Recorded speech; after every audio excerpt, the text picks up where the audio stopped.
Assalamualaikum warahmatullahi wabarakatuh. Selamat berjumpa kembali dengan saya Ustazah Ida di pembelajaran IPA kelas 8. Kali ini kita akan membahas tentang teknologi yang terinspirasi dari struktur jaringan tumbuhan. Struktur organ dan jaringan tumbuhan telah menginspirasi manusia untuk mengembangkan teknologi yang memiliki banyak manfaat bagi manusia. Di antaranya adalah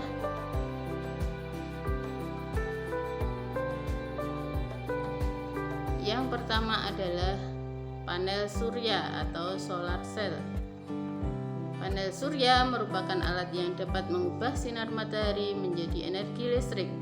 Ketika cahaya matahari menabrak permukaan panel surya, menyebabkan elektron, yaitu partikel penyusun atom yang bermuatan negatif pada panel surya, bergerak melalui suatu konduktor dan menjadi arus listrik.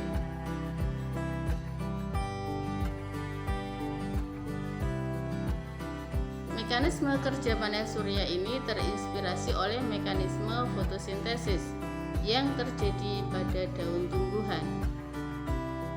Ini adalah gambar reaksi pengubahan energi cahaya menjadi energi kimia dalam proses fotosintesis yang ada di daun.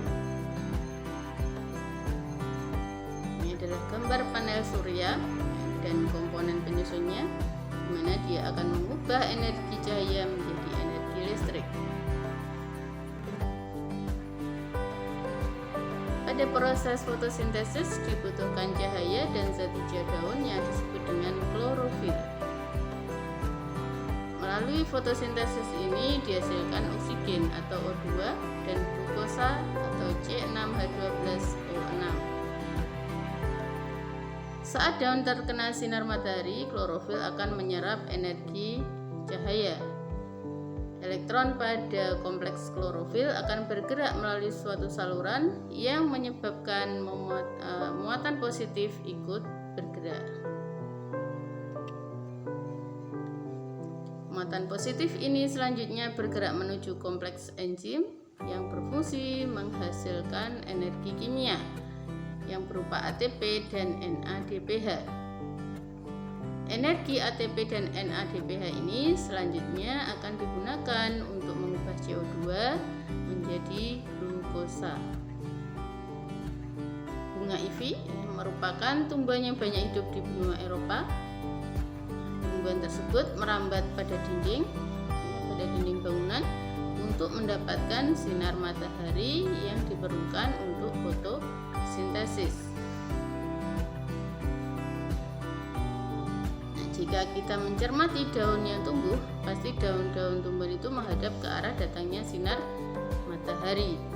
Pertumbuhan tumbuhan yang merambat dan struktur daun tumbuhan tersebut menginspirasi ilmuwan untuk mengembangkan pembangkit listrik yang dikenal dengan solar EV.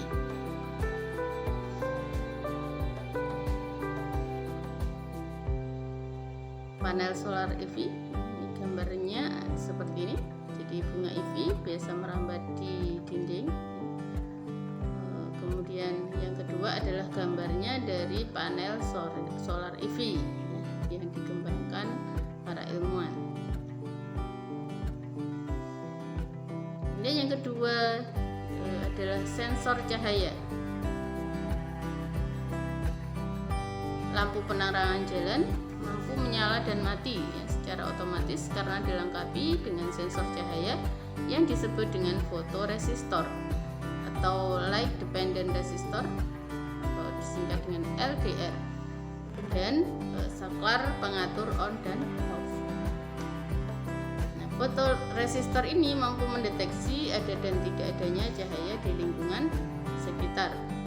Fotoresistor ini merupakan resistor atau hambatan listrik yang dapat diubah nilai hambatannya melalui penyinaran cahaya. Hambatan listrik dari fotoresistor ini akan berkurang jika terkena cahaya. Dengan kata lain, jika terdapat cahaya, alat ini mampu menghantarkan listrik.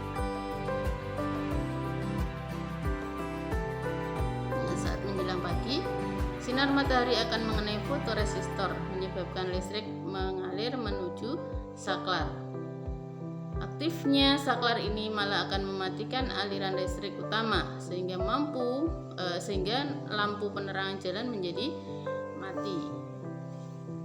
Nah, ketika menjelang malam, aliran listrik tidak dapat mengalir melalui fotoresistor, sehingga tidak ada aliran listrik yang mengalir menuju saklar. Akibatnya saklar berada dalam kondisi on, sehingga lampu penerangan menjadi menyala. Nah, mekanisme pada lampu penerangan tersebut juga terinspirasi oleh mekanisme yang terjadi pada tumbuhan kaktus. Oke, seperti ini lampu penerangan jalan. Nah, tanaman kaktus itu hidup di daerah gurun yang kering ya. Tumbuhan kaktus ini memiliki stomata yang unik, yaitu stomata kaktus akan membuka saat malam hari dan akan tertutup saat siang hari untuk mengurangi penguapan. Proses membuka dan menutupnya stomata didukung oleh aktivitas sel penjaga stomata. Sel penjaga ini memiliki reseptor cahaya yang disebut dengan fotoreseptor yang peka terhadap cahaya. Saat siang hari yang terik, fotoreseptor pada sel penjaga akan menangkap cahaya dan menyebabkan air dalam sel penjaga dipompa keluar dengan bantuan ion-ion. Akibatnya sel penjaga akan mengecil dan lubang stomata akan tertutup. Nah, bagaimana saat malam hari? Pada malam hari, air dipompa lagi masuk ke dalam sel penjaga dengan bantuan ion-ion, sehingga sel penjaga menjadi lebih besar. Akibatnya stomata akan terbuka. Jadi seperti ini gambarnya. Jadi ini pada malam hari sel penjaganya membuka, pada siang hari sel penjaganya akan menutup.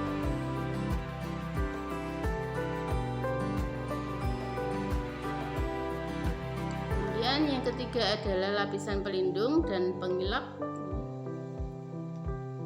Kalian tentu tahu tanaman talas atau daun teratai yang mempunyai permukaan yang daunnya sangat bersih dan tahan air. Jika kamu melihat melalui mikroskop ya, penampang melintang dari kedua daun tersebut, maka pada permukaan daun tersebut terdapat lapisan yang tebal yang disebut dengan kutikula. Nah, kutikula ini tersusun atas senyawa lipid, yaitu berupa lilin atau wax, dan polimer hidrokarbon yang disebut dengan kutan.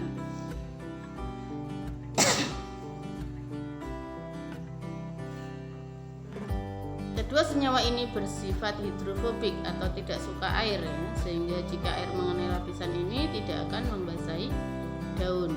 Lapisan lilin ini juga mampu mencegah menempelnya debu atau kotoran lain yang membuat daun tetap bersih. Kemudian para ilmuwan juga mengadopsi ya mekanisme ini dan menerapkannya untuk membuat cat yang tidak mudah kotor. Lapisannya mengkilap dan anti air, misalnya pada semen sepatu, kemudian lapisan pada pengilap mobil atau perabot rumah tangga dan lain sebagainya. Nah, ini seperti ini gambarnya permukaan mobil, di mana mobil sebelum dilapisi dengan pelindung wax, kemudian yang sisi kanan ini sudah dilapisi dengan lapisan wax.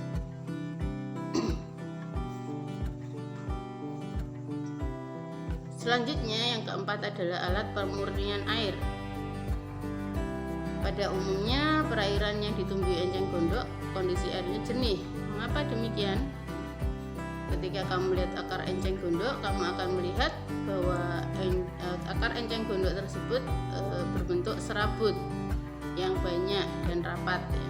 Akar-akar ini mampu menyerap partikel-partikel terlarut dalam air sehingga air menjadi bersih. Bahkan zat-zat yang berbahaya ya seperti racun pun dapat diserap oleh enceng gondok.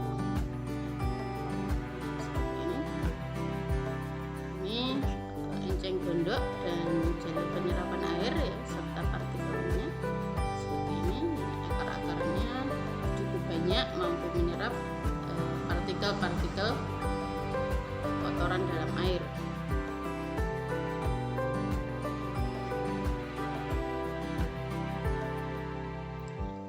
Jadi kalau kamu mengamati membran sel akar secara lebih teliti dengan menggunakan mikroskop elektronnya, maka akan terlihat lubang-lubang atau saluran kecil pada membran sel akar. Saluran ini terbentuk dari protein ya, dan memiliki lubang dengan ukuran tertentu dan daya ikat tertentu pula. Salah satu salurannya bernama aquaporin.